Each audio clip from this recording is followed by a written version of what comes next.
Une édition féerique et magique, c'est ce que nous promet Grégory Doucet pour la Fête des Lumières 2021. Annulée l'an dernier en raison de la crise sanitaire, elle fait son grand retour dans un mois, jour pour jour. Vous allez pouvoir découvrir 31 œuvres dans les lieux les plus emblématiques de la ville du 8 au 11 décembre prochain. Présentation de cette édition 2021 avec Amélie Duchamp et Mélanie Ferreira. Des créatures aquatiques au parc de la Tête d'Or, une vague géante place Bellecour ou un conte féerique au terreau. Cette édition 2021 de la Fête des Lumières se veut magistrale. Chiffrée à 2,2 millions d'euros, elle proposera 31 installations aux Lyonnais. L'important pour nous, c'était vraiment d'arriver déjà à faire des œuvres sur l'ensemble des lieux emblématiques de la Fête des Lumières. Parce que les Lyonnais, les visiteurs attendent qu'on travaille sur ces lieux emblématiques, ce grand patrimoine lyonnais. Et nous aussi en même temps, parce que c'est des lieux tellement beaux pour travailler que pour nous c'est une vraie chance. Parmi ces lieux emblématiques incontournables, la cathédrale Saint-Jean. Un vidéomapping jouera avec l'architecture de la façade et transformera sa rosace en iris. On a décidé de traverser des visions du monde et notamment celle du monde vivant et de questionner finalement l'humain, le spectateur, sur son rapport au réel. Est-ce que l'œil et ses composantes ne représentent pas finalement le berceau des illusions? Est-ce que tout ça est réel? Cette édition 2021 quittera l'hypercentre pour investir les arrondissements comme elle le faisait avant l'attentat de Nice. Rendez-vous par exemple au parc Blandan, un parc rendu accessible à tous et particulièrement aux enfants, avec des œuvres à leur hauteur pour qu'ils profitent d'une fête foraine un peu particulière. Une fête foraine, je ne vais pas trop en dire, avec une dizaine de stands, mais où on n'achète pas des choses, mais où on joue pour gagner ou pour collaborer avec ses parents, ses copains et s'amuser sur le thème de la lumière, de la création et de la technicité. Et pour s'ouvrir à tous, les illuminations seront retransmises en réalité virtuelle dans 200 EHPAD et maisons de retraite dans toute la France.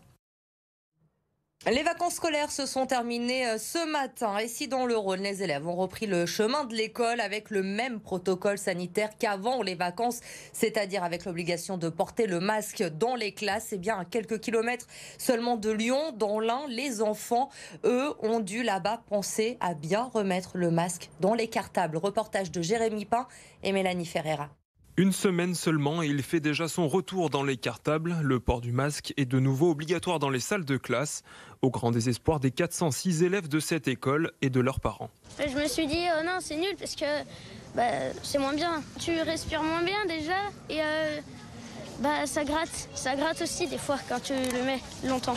Alors on en a toujours de secours dans la voiture parce qu'en effet j'avais pas anticipé qu'on les avait complètement enlevés du cartable. Il appréciait vraiment de ne pas le porter en classe, même si dans la cour il y avait cet allègement où il pouvait l'enlever pendant le temps de la récréation.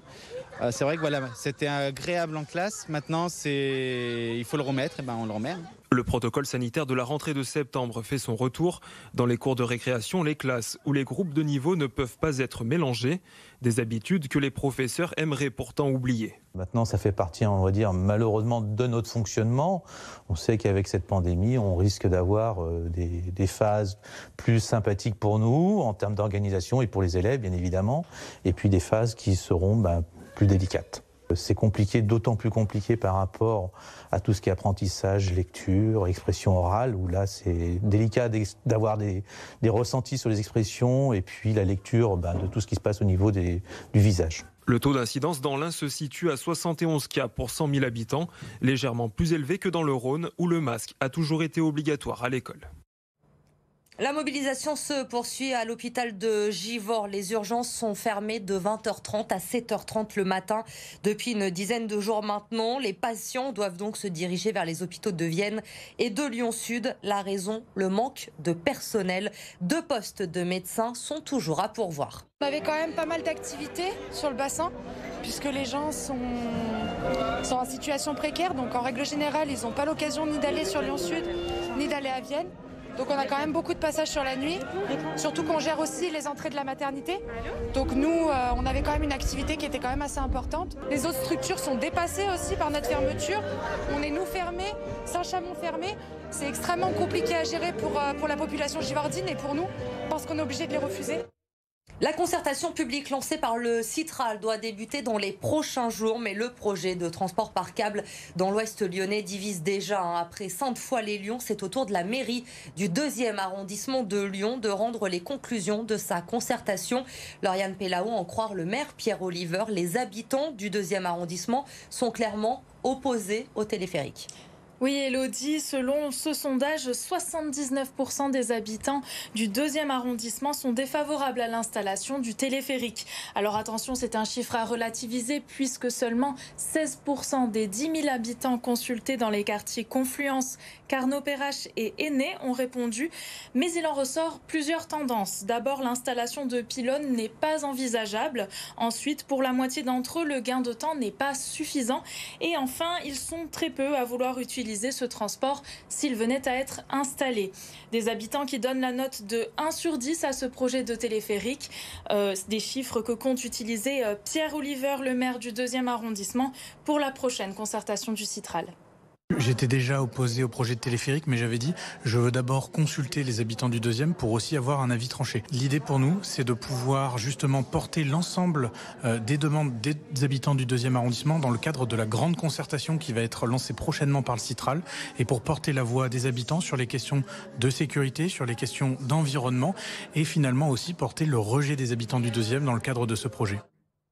Toujours selon le même sondage, les habitants du 2e arrondissement préféreraient que le Citral mette l'accent sur d'autres solutions de transport pour accéder à l'ouest lyonnais, comme un métro E par exemple, un RER à la lyonnaise ou encore plus de bus. Du côté des écologistes, on alerte sur ce questionnaire jugé très orienté sur ces questions. Merci Lauriane pour toutes ces précisions. Après avoir reconnu la responsabilité institutionnelle de l'Église dans les crimes et les abus sexuels la semaine dernière, les évêques de France ont annoncé aujourd'hui la mise en place d'un fonds d'indemnisation des victimes de pédocriminalité financé par les biens immobiliers. Un emprunt pourrait même être souscrit pour anticiper les besoins. Une annonce qui va dans le sens des recommandations du rapport Sauvé. L'Église ne demandera donc pas de dons aux fidèles comme envisagé un temps. Écoutez la réaction d'Anne Soupa, cette théologienne qui avait candidaté pour devenir archevêque de Lyon. Elle est au micro de Gwenaëlle Vendrestin. C'est bien qu'effectivement on renonce à une demande directe aux fidèles. Bon, passer par le biais d'un emprunt, ça me paraît une procédure plus saine. Oui, là, l'Église a écouté. Maintenant, bon, c'est peut-être un peu une fuite en avant parce qu'on ne sait pas ce qu'ils vendront, combien d'argent sortira-t-il de ce processus de vente, jusqu'où ça ira. Tout ça, on ne le sait pas. Mais enfin, bon, le processus est ouvert. C'est déjà une très bonne chose qu'il s'ouvre.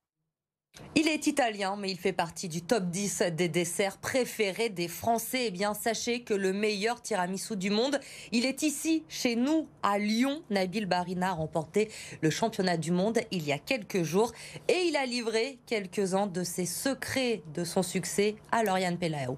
Ce tiramisu est loin d'être ordinaire et pour cause, son créateur Nabil Baghina vient d'être sacré champion du monde de tiramisu. Lorsqu'ils annoncent que c'est la France qui gagne, je regarde autour de moi. C'est vrai que je suis un peu déboussolé. Et puis après, je suis heureux, je suis content. Ça fait toujours plaisir de gagner un concours. Lors du concours, Nabil devait présenter un tiramisu classique et un autre revisité. Moi, lorsque je réfléchis à une dégustation, je me mets toujours à la place de la personne qui va le manger. Quelle émotion j'aimerais qu'elle ressente.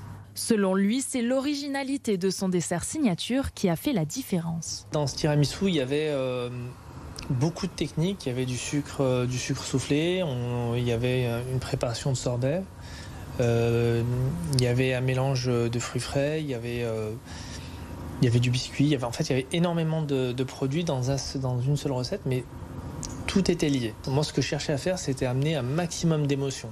Je voulais, en général, un tiramisu, c'est assez plat, c'est rassurant. Et là, moi, je voulais un tiramisu qui est du peps. Aujourd'hui, le chef pâtissier est sollicité par des hôtels et restaurants du monde entier, mais il compte avant tout remercier ses supporters lyonnais. Prochainement, il organisera un événement pour leur présenter le meilleur tiramisu du monde et 3 autres revisités.